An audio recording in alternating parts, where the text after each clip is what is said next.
Now every Vegtrug comes complete with its own liner. Okay, now this is to separate the grown medium from the Vegtrug itself, obviously keeping the wood in pristine condition. Now I'm going to put this in position. I'm going to fill it full of the grown medium. I'd recommend a good quality multi-purpose compost with John Innes number 3. And when you come back in just a few moments, we'll be ready to show you how to plant it.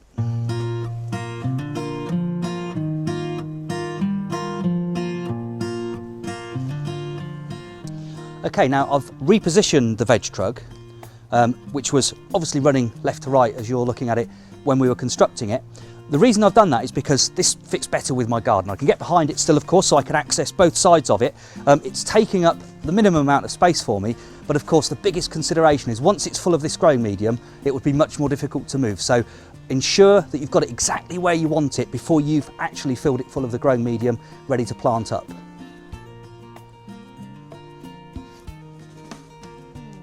Okay, so what I've done is I've used a mixture of good quality multi-purpose compost, and I've also included some John Innes number 3 compost. Now, John Innes number 3 is particularly good because it's full of extra nutrients.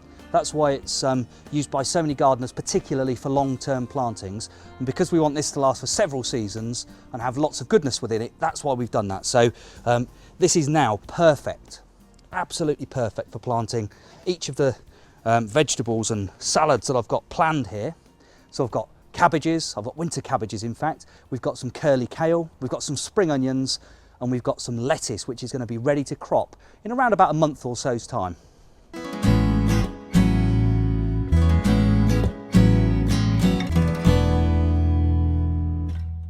I've got several things here that I'm really excited about. The first thing is I've got a couple of strawberries. This is a variety called Flamenco, which is absolutely super. Lovely root systems. And I'm actually going to use my hands here to pop these in. I'm going to grow these in these corners for the very specific reason. When these fruit, which will of course now be next summer, I'm going to get lovely boughs of fruit growing there.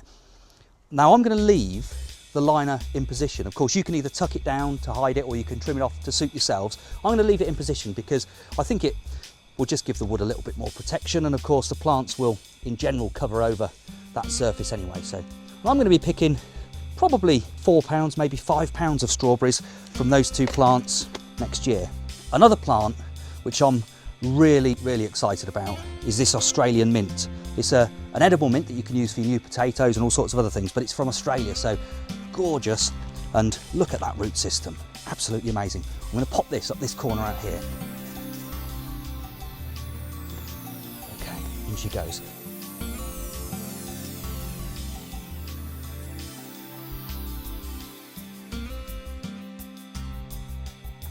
I'm actually going to leave the label there just so we remember what it is, but that's a gorgeous Australian mint. Okay, so I've got some lovely curly kale, very winter hardy. So I'm just going to pop that there.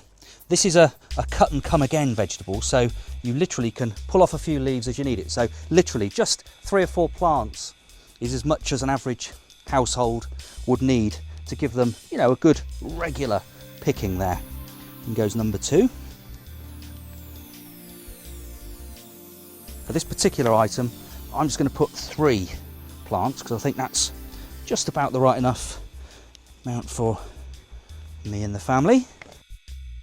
Now, I've got some lovely winter cabbage. Just look at these gorgeous plants. I've grown these on in little trays, ready to plant out. I'm going to space these around about 8 inches apart, and I'm just going to start over here. So, number 1 just there.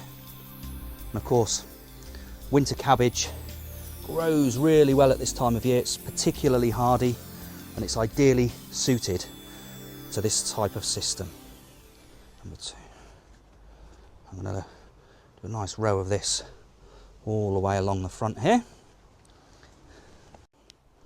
So I'm just going to pop the last of my winter cabbage in here, which of course I'm going to grow really well. And then the final addition, which I'm going to save for this area here, will be the salad leaves that I'm going to plant in here, and they're going to be ready to crop in literally a month or so from when I plant them. Beautiful root systems. White roots are the ones you're always looking for because that shows the plant's growing nice and healthily. Try and avoid any of the foliage physically being buried into the compost.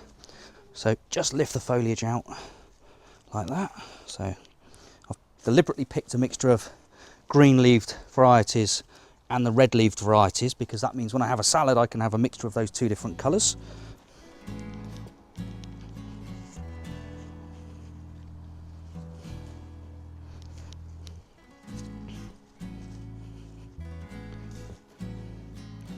And that really is now absolutely ready. I've got strawberries for next year. I've got my curly kale and my winter cabbage. I've got these lovely salads, and of course I've got that Australian mint that's going to be useful for vegetables and all sorts of things all the way through the whole of the year. So this is the Vegtrug. It's already planted, and it will just now be a matter of a few weeks before I'll be picking my first sumptuous, beautiful salad crop from this. So you've seen just how easy it is to construct the Vegtrug and how quick and simple it is to plant it up. So if you'd like more growing instructions, go to vegtrug.com, where you'll find out even more information to help you get the very best from your Vegtrug.